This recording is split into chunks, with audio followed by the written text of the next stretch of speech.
akan menjelaskan mengenai kestabilan unsur. Unsur selain gas mulia cenderung membentuk senyawa. Senyawa merupakan gabungan dua unsur atau lebih yang terikat melalui ikatan kimia. Bagaimana ikatan kimia terjadi? Tujuan pembentukan ikatan kimia adalah agar tercapai kestabilan suatu unsur. Kestabilan suatu unsur dapat tercapai apabila jumlah elektron valensi sebanyak 8 yang disebut oktet atau 2 yang disebut duplet seperti gas mulia. Elektron valensi adalah elektron yang terletak paling luar dari kulit suatu unsur. Jumlah elektron valensi dapat terlihat melalui konfigurasi elektron. Konfigurasi elektron dari gas mulia sebagai berikut. Unsur helium mempunyai nomor atom 2 sehingga konfigurasi elektronnya yaitu 2. Elektron valensinya 2. Kemudian unsur neon mempunyai nomor atom 10 sehingga konfigurasi elektronnya yaitu 2, 8. Elektron valensinya yaitu elektron paling terluar yaitu 8. Begitu juga dengan unsur gas mulia lainnya yaitu argon mempunyai elektron valensi sebanyak 8, kripton mempunyai elektron valensi sebanyak 8 juga, xenon mempunyai konfigurasi 2, 8, 18, 18, 8 dan mempunyai elektron valensi sebanyak 8. Kita lihat elektron valensi gas mulia ini. Di helium mempunyai elektron valensi 2 disebut dengan konfigurasi duplet. Sedangkan untuk neon, argon, kripton, dan xenon mempunyai elektron valensi sebanyak 8 disebut dengan konfigurasi oktet. Konfigurasi gas mulia yaitu duplet dan oktet ini stabil sehingga sukar bereaksi. Sedangkan konfigurasi selain gas mulia yang tidak duplet dan tidak oktet tidak stabil, sehingga dia mudah bereaksi. Kemudian, unsur-unsur selain gas mulia dapat mencapai konfigurasi oktet dan duplet dengan membentuk ikatan agar dapat menyamakan konfigurasi elektronnya dengan konfigurasi gas mulia. Bagaimana caranya? Yang pertama, dengan cara melepaskan elektron valensi. Yang kedua, dengan cara menangkap elektron valensi, dan yang ketiga dengan cara menggunakan bersama elektron valensi untuk membentuk pasangan elektron. Cara yang pertama yaitu melepas elektron valensi. Atom-atom dengan elektron valensi berjumlah 1, 2, dan 3 cenderung melepas elektron, sehingga membentuk ion bermuatan positif yang disebut dengan kation. Hal ini bisa disimbolkan dengan X+, atau X2+, atau X3+. Unsur dengan jumlah valensi 1, 2, 3 ini bisa dilakukan oleh unsur golongan 1A, 2A, dan 3A. Unsur golongan 1A ini akan melepas 1 elektron. Contohnya unsur litium mempunyai nomor atom 3 dengan konfigurasi elektron 21 sehingga elektron valensinya 1. Ion yang terbentuk yaitu Li+ karena litium melepas 1 elektron.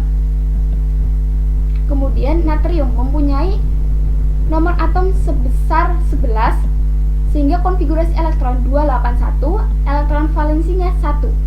Sehingga ion terbentuknya Na+ karena Na ini dia akan melepas 1 elektron. Begitu juga dengan unsur golongan 1A yang lainnya.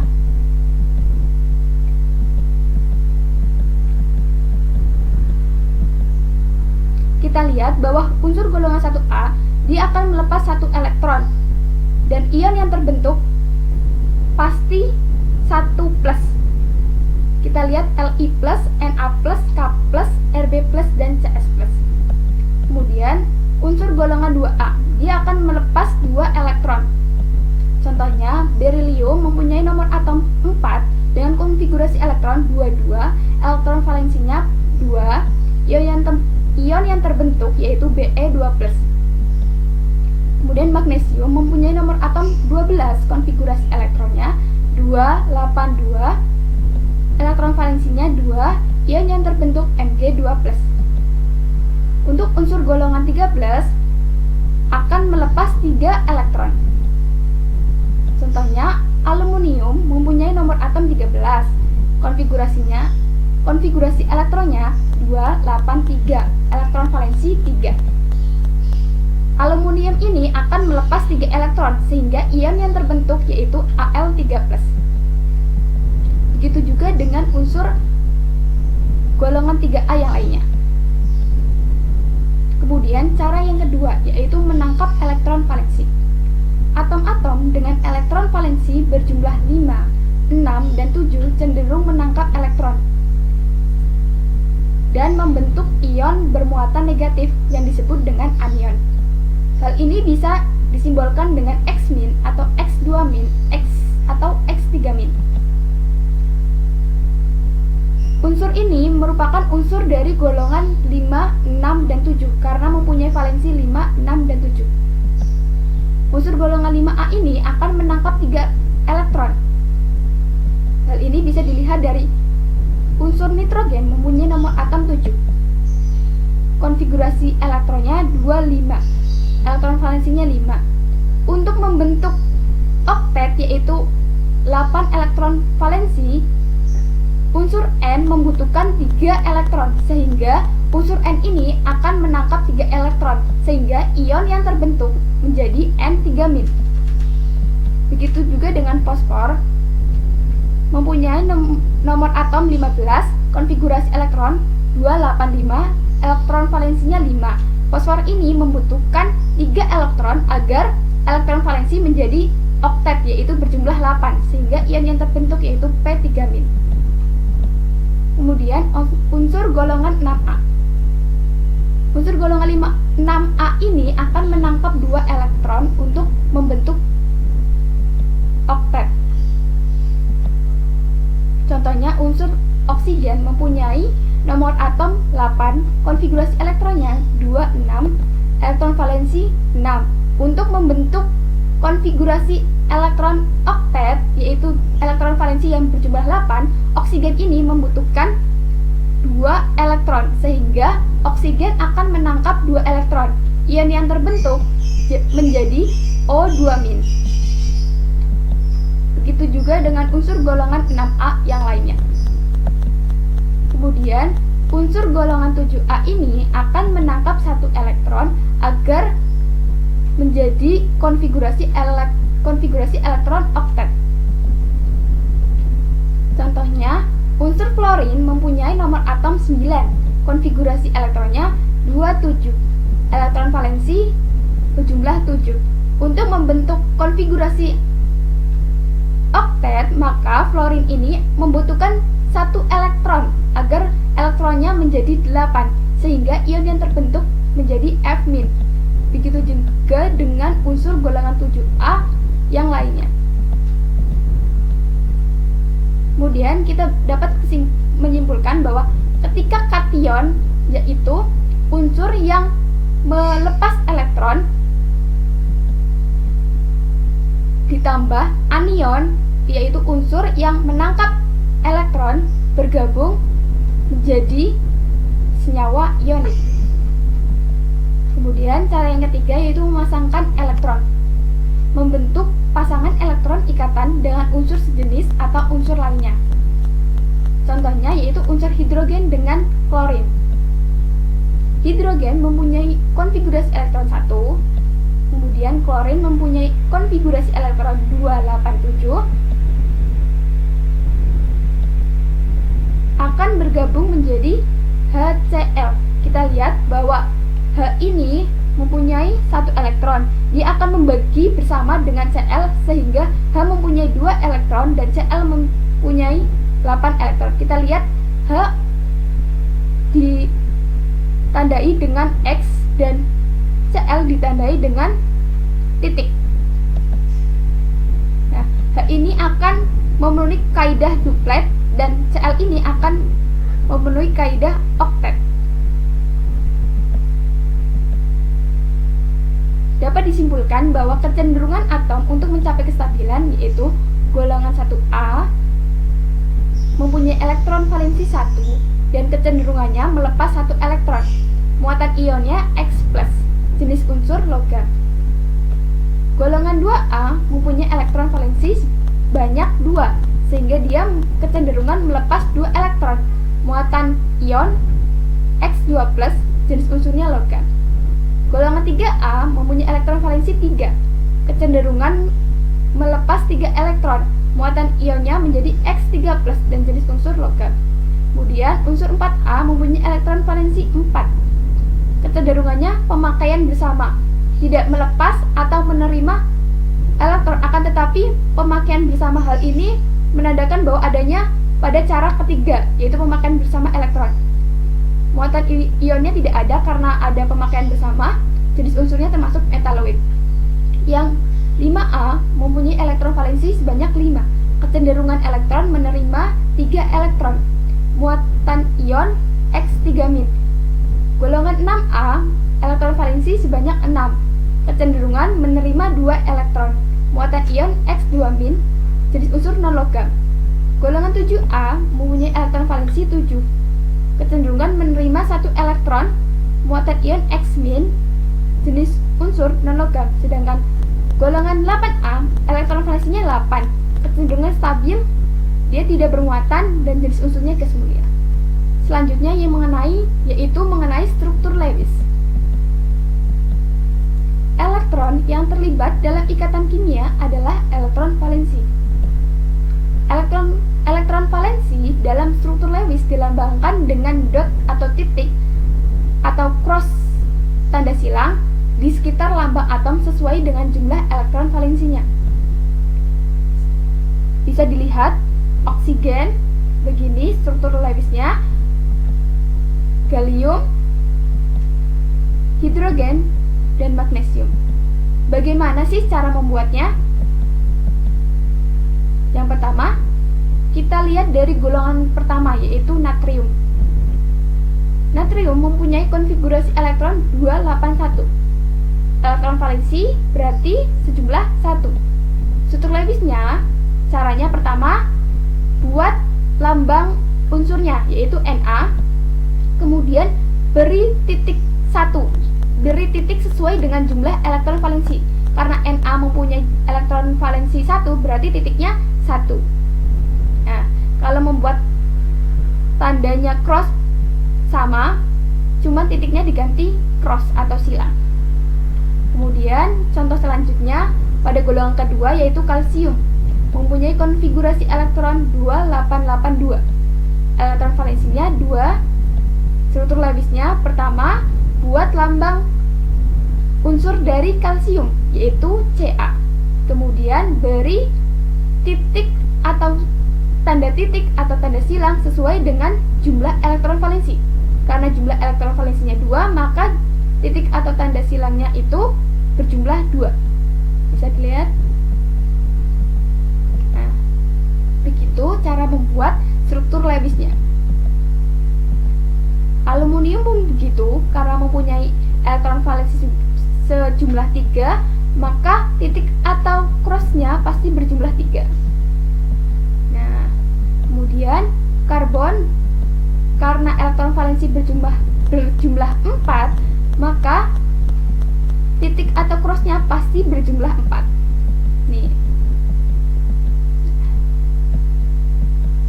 Hidrogen, karena elektron valensi berjumlah 5, maka titik atau crossnya pasti berjumlah 5. 1, 2, 3, 4, 5.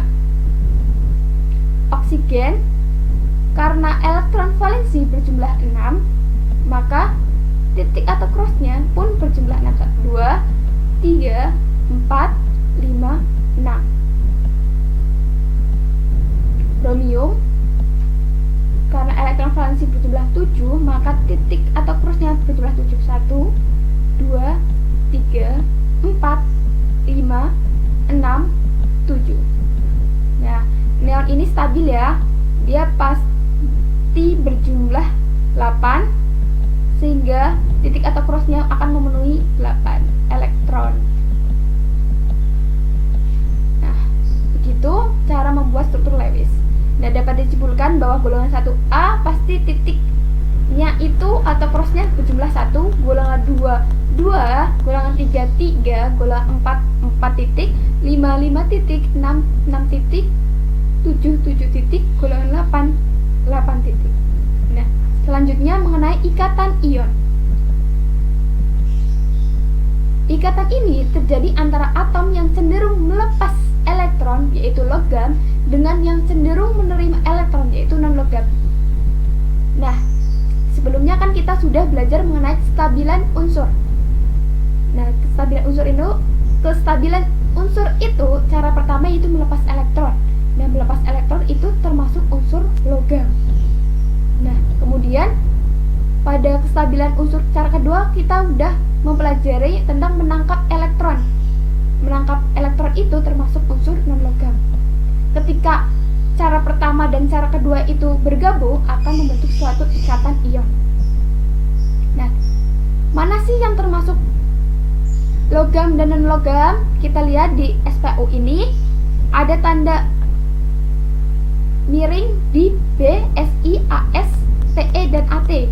Jadi di sisi kirinya tanda miring itu merupakan unsur logam, dan tanda di sisi miring garis miring itu di sisi kanannya termasuk unsur non-logam. Nah, logam, non-logam. Begitu. Kemudian kita contohkan bagaimana proses terjadinya ikatan ion. Contohnya yaitu natrium dengan klorin. Natrium ini mempunyai nomor atom sebesar 11. Dia termasuk golongan berapa? Kita analisis dulu. Ternyata di SPU natrium itu termasuk golongan pertama.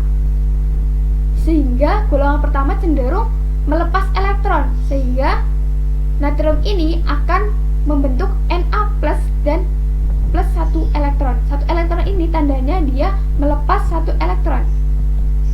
Konfigurasi natrium 281, sehingga ketika sudah melepas elektron konfigurasinya menjadi 28. Nah, kemudian klorin. Klorin itu dari golongan berapa? Dari golongan 7A. Kita lihat dari konfigurasinya 287. Berarti dia di golongan 7A. 7 itu lebih mudah melepas atau menangkap elektron.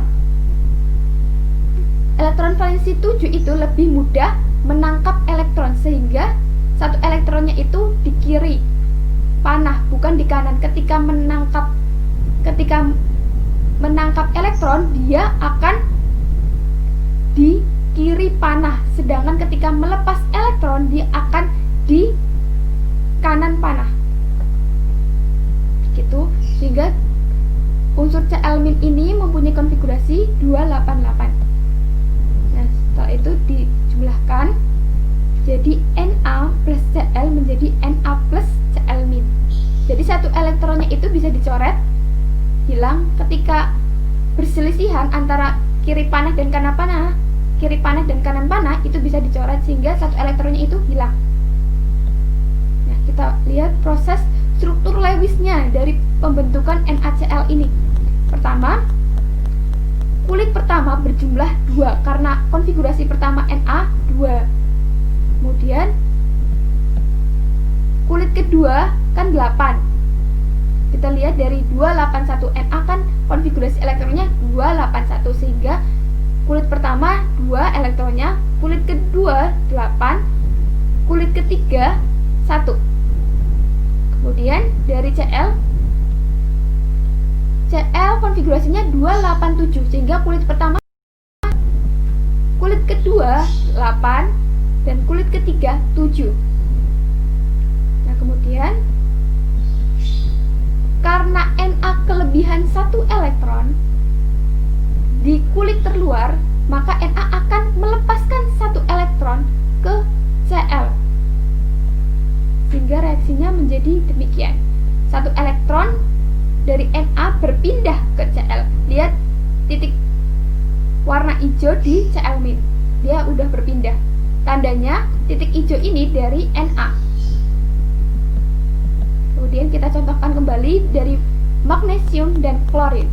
Magnesium mempunyai nomor atom sebanyak 12, sehingga konfigurasinya 282.